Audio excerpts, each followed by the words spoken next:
Hello and welcome to this episode of the Social CMO Show. I'm your host Shilpi Agarwal, and our guest today is Martyn Etherington, former Chief Marketing Officer of Mitel. Hi Martyn, how are you? Good to be here. So Martyn, tell us about your role at Mitel when you joined. It's been almost 3 years since you were there, and what was your primary role coming in, and how it evolved over the years? Yeah, as we said in the introduction, I was formerly at Mitel. I left back in January, but coming into Mitel back in August 2012 now, it's very clear we had a number of challenges. We were a very old brand, 41 years old, really anchored in the past as a telephony company, yet the market shifted towards cloud software as a service. So my job was a number of things. One was to be able to tell a very clear story of who Mitel was, what it is that we do, why we're different. At the same time, we had to transform the brand, but then also underneath that, underpinning that, is transform the culture. And the biggest challenge we had was growth. We were a $450 million company back then. Our share price was about $2.40. And at my time of leaving, we're about a $1.2 billion company, and our share price was at around 10.6, 10.7 dollars a share. So it was a big growth journey. It wasn't all organic, with some acquisition, but it was all about putting the story together, about driving a culture of change, but really focusing on top line growth, market share growth, and of course bottom line growth as well.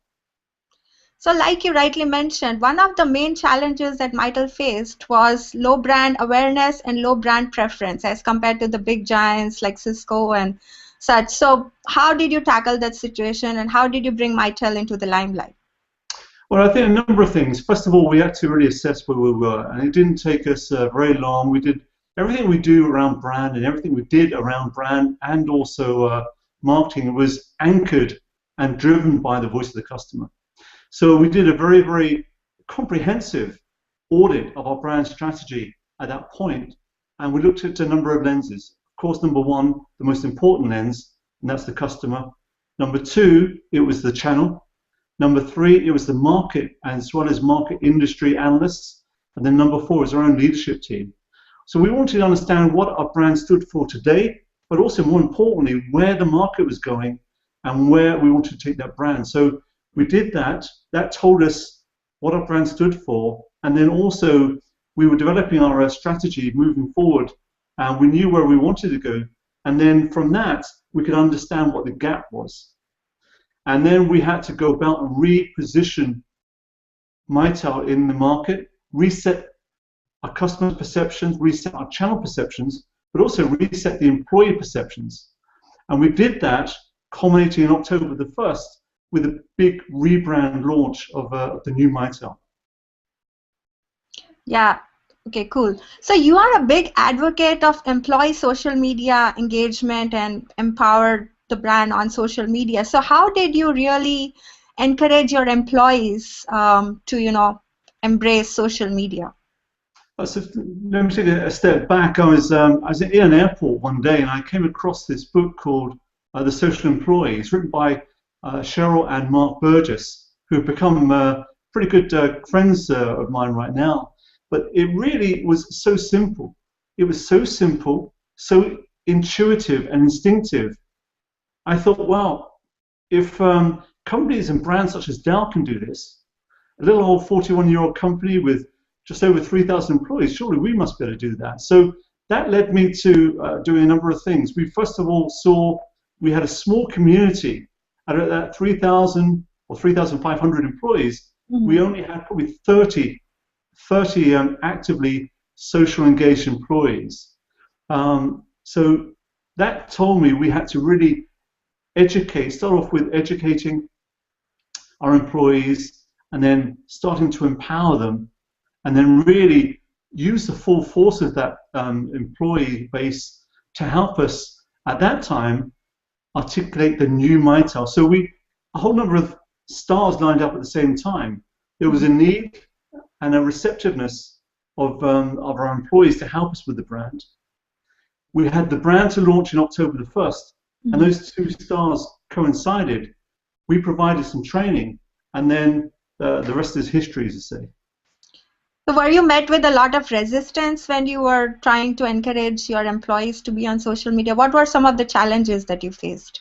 No, I don't think so. I think what we found from the brand study was we had passionate engagement about our brand. People wanted to be involved with the company.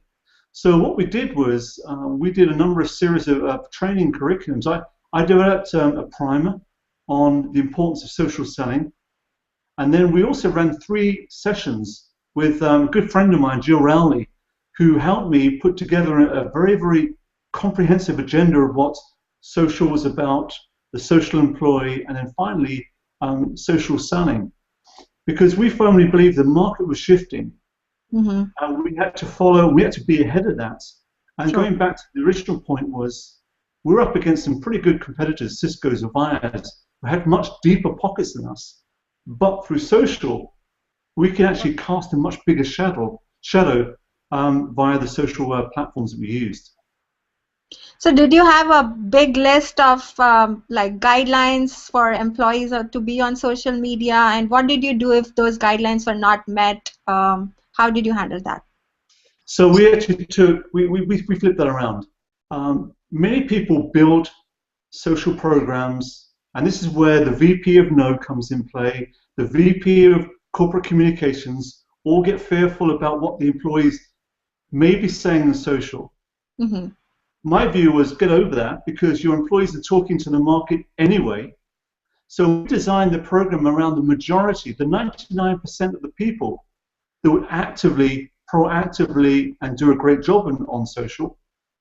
And then we thought, well, we'd manage that 1% or less than 1% who may be a little rogue and etc. So we had a very simple social policy, and that was use your best judgment at all times. There are no other rules. Now, of course, there are norms underneath that, but what we wanted to do was take away the fear. Fear is the biggest inhibitor to creativity, and also people sharing thoughts, views, and ideas. And what we really tried to tell our employees was, social is just another mechanism, another medium. Don't say anything on social you wouldn't do on a telephone or face-to-face. And once you started doing that, and also we made it easy for the employees, we showed them how to set up accounts. We gave them canned tweets. We made it easy. Every Friday we introduced something called Customer Success Fridays. And what we did was take all of our case studies of the past, some of them were 2, 3, 4 years old. We took them off the shelf, we blew the dust off, we put some canned tweets, gave them to 3,500 employees. Every Friday we had over, first of all, 100, 200, up to, when I left, 1,700 employees actively engaged, promoting those. Guess what?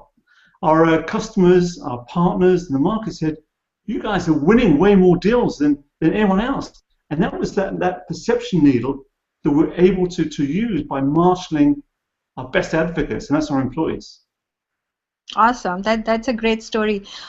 You are a big advocate of gamification on social media, right?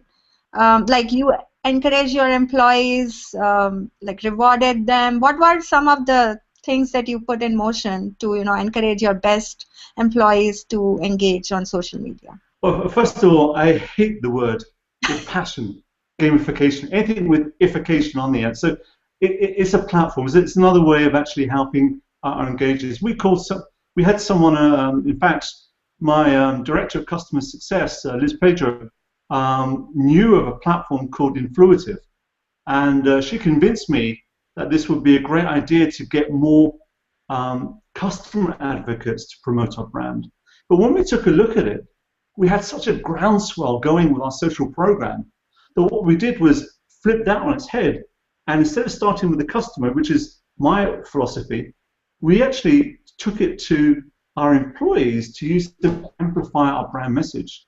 And the way it's a very simple platform, and what we did was created brand advocates or brand champions. Mitel Champions was the name of the program. We got people to sign up, and we actively gave them points. We promoted leaderboards. We gave them challenges. We gave them points for the promoting our Customer Success Fridays, or any press release, or customer wins, or anything proactive. Would give them points, and those points mounted to like $100 Amazon gift card. It wasn't the financial reward.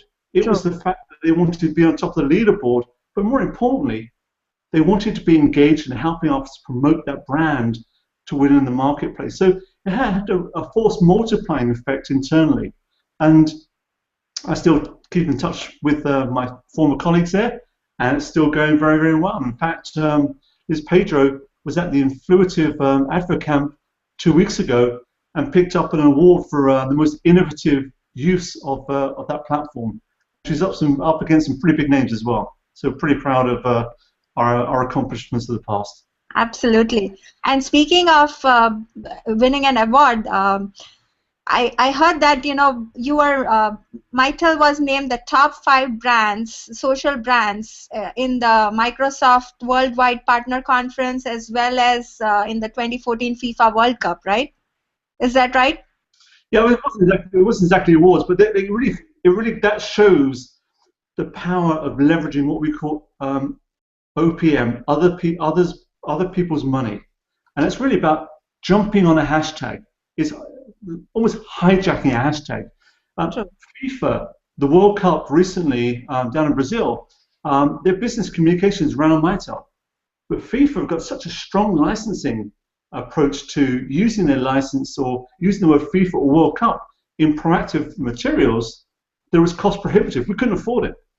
So what we did was use 3,500 employees, 2,500 partners to use hashtag FIFA 2014, and it was just palpable. The same with we had a very small booth at the big Microsoft Worldwide Partner Conference, very small booth, and against some of the brands, some of Microsoft partners, tiny brand, tiny budget, but we jumped on their hashtag for the show, hashtag WPC 2014, and we had the whole company putting out Microsoft-related, our partnership approach, etc. Why we're so good with Link, how we integrate our products with the Microsoft platform, and that had a palpable effect. So we went from zero, minimal budget, small booth, and we had really cast a huge shadow at that conference. Great example. If you can actually unleash the power of your employees to be your best brand advocates, train them, empower them, but more importantly, just get out of their way, you'll just be surprised with what they'll do and deliver that brand promise out to the market, but consistently so as well. Absolutely, absolutely. Great story here, and great learnings from what you've done and what you've brought Mitel into the limelight. So tell us what's next, Martyn. What is your big goal? What are you looking for? So I'm actually I'm in a very fortunate position right now. So I'm taking some downtime. I'm riding, putting a lot of miles on my road bikes, walking my new pup, and also really engaging with the market, doing some conferences, doing some thought leadership pieces, but really staying engaged with that leading edge. So I'm looking for my next big opportunity, and it's going to be a big opportunity.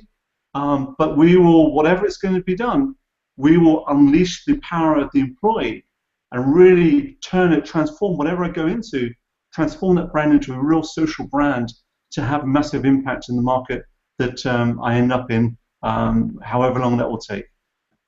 Absolutely, Martyn. We wish you all the best, and you're going to do social business nirvana.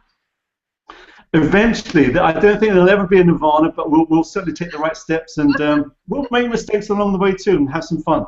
But more importantly, drive growth, and that's really the essence of the business, is to create, keep customers, and drive growth.